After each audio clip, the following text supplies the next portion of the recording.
is your winter weather forecast, valid of May 22nd, 2022.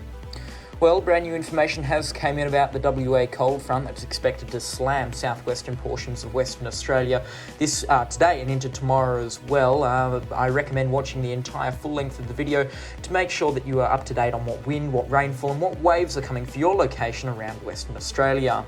If you're new to the channel, please do consider subscribing. It really does help, and leave a like on the video as well and tell me how it can improve in the comment section down below. Without any further ado, let's dive straight into our winter weather forecast. You can see our winter weather outlook, the risks that we are seeing associated with this severe weather, valid of May 22nd, 2022. There's a lot of red on this graphic, an extreme risk of severe weather occurring in the southwestern portions of Western Australia and also protruding into the lower west, including Perth now as well.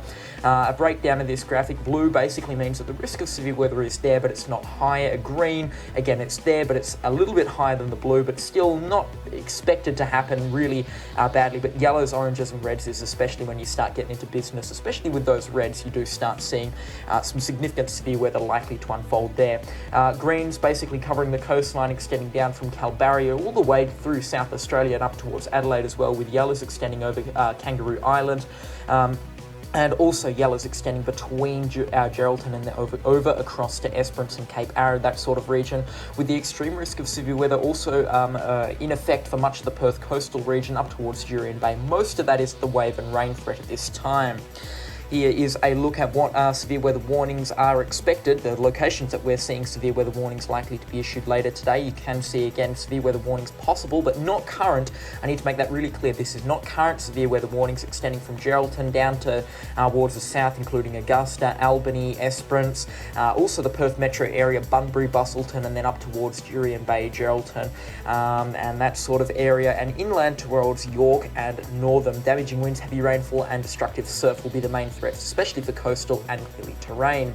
The severe weather risk, we're looking out for destructive winds, heavy rainfall, destructive surf and isolated flooding associated with this cold front, with a 95% chance of damaging winds with gusts in excess of 90 kilometres an hour and a 60% chance of destructive winds occurring in the next few days, where that is winds in excess of 125 kilometres an hour. Rainfall also a threat, with an 80% chance of heavy rainfall, 50 millimetres every 24 hours, especially in hilly terrain around the Perth Hills and Darling Ranges. And intense rainfall, although not a threat, could still be a possibility, with some locations possible to pick up somewhere in the realm of 70 to 80 millimetres of rain. That may extend up towards 100 millimetres in more elevated terrain and areas that generally receive significant rainfall. Large waves, dangerous surf and abnormally high tides also a threat associated with this front. Here is your winter weather risk outlook, valid May 22nd, 2022 at 8:28 a.m. Australian Western Standard Time. Perth, Jurien Bay and Bunbury under a severe risk of severe weather. Fremantle, Augusta and Albany under an extreme risk of severe weather. The threat that this front is posing is currently very high. There is an extreme risk of severe weather occurring. That basically means that this is the front that we generally see maybe once or twice a year. So it's definitely going to be a severe one, that's for sure. And there is high confidence considering that this front is expected to steamroll through in the next few hours and day or so. As you can see, chances for extreme winds right up around 90 to 100% in certain locations. Heavy rainfall also sitting at around 80%, especially in the Perth Hills sort of area. We're going to be seeing heavy rainfall and significant wave heights already at 100%, pretty much guaranteed for Augusta, Albany and Fremantle and Jurien Bay as well. ECMWF 10-metre wind run, courtesy of windy.com. You can see the cursor picking up winds. The peak winds today, this afternoon, expected to be around 35 knots, but the real business is sort of Monday afternoon. You can see that front building around 2 to 3 p.m. Monday, and then winds expected to peak, max out at around 47 knots late Monday night into Tuesday morning, but slowly dying off by around Tuesday lunchtime. We'll see winds start to ease there for the Perth metro area. However, they'll likely pick up for locations extending between Albany and Esperance. That run again, you can see it's a very complex low pressure system, with the initial front expected to collide with the WA coastline in the next few hours or so from the time of recording this video at 9 a.m.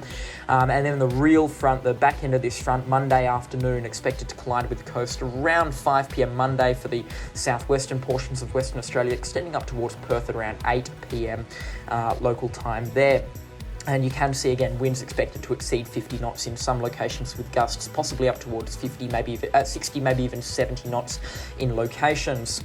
Here's a look at the 3-hour cumulative rainfall. You can see extensive areas of around 5 to 10 millimetres every 3 hours expected as the initial front barrels through, but that secondary front and the shower band behind the first front expected to be quite intense indeed, with locations around Perth expecting up to 10 millimetres of rain every 3 hours, persisting for around 24 hours as well. And when that second front does hit, we're going to be seeing totals in the Perth Hills probably max out at around 20 millimetres, with isolated totals up towards 30 millimetres every 3 hours. And associated with heavy showers, that could bring life-threatening flash flooding and also the threat of destructive winds associated with this system. So this is the first front of the year. It's certainly a busy front that we're expecting, and there will be calls for help to the state emergency services. So if you want to prevent the risk of damage to your own property, make sure you've latched down loose items like trampolines, lounge chairs, that sort of stuff in the backyard or the front yard.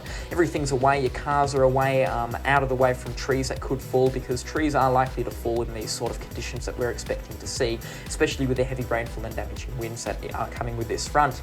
Another threat that seems to be overlooked with systems like this is the wave heights, and let me tell you, these are some of the biggest wave heights I've seen in a low pressure system to impact the Perth area in May. Peak wave heights from the second front expected to be around 9 metres at the most as this storm approaches Rottnest Island. And you can see late on Monday and into Tuesday, those maroons and whites become pretty frequent between Mandurah and Jurien Bay. Those wave heights are in excess of 5 to 7 metres. So again, significant coastal erosion is expected. The only saving grace for Perth is Garden, Carnate and Rottnest Islands. They could really protect Perth from the worst of this. However, Rottnest Island especially expecting some significant coastal erosion from this front.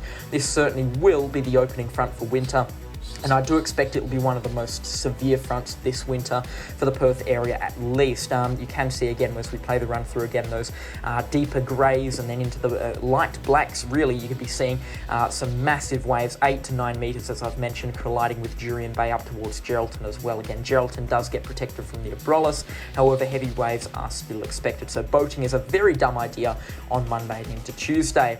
Here's a look at the satellite imagery. You can see that front really starting to barrel into Perth right now. Showers already emerging on the Perth radar about 120 kilometres out off the coastline at this time.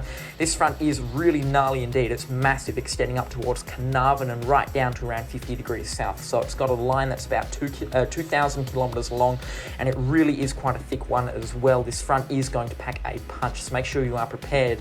If you did enjoy this video, please do consider supporting Force 13 Australia and Oceania by using our outlets. Subscribe to our YouTube channel, you're already there. Follow our Twitter account as well to stay up to date with the latest around Australia.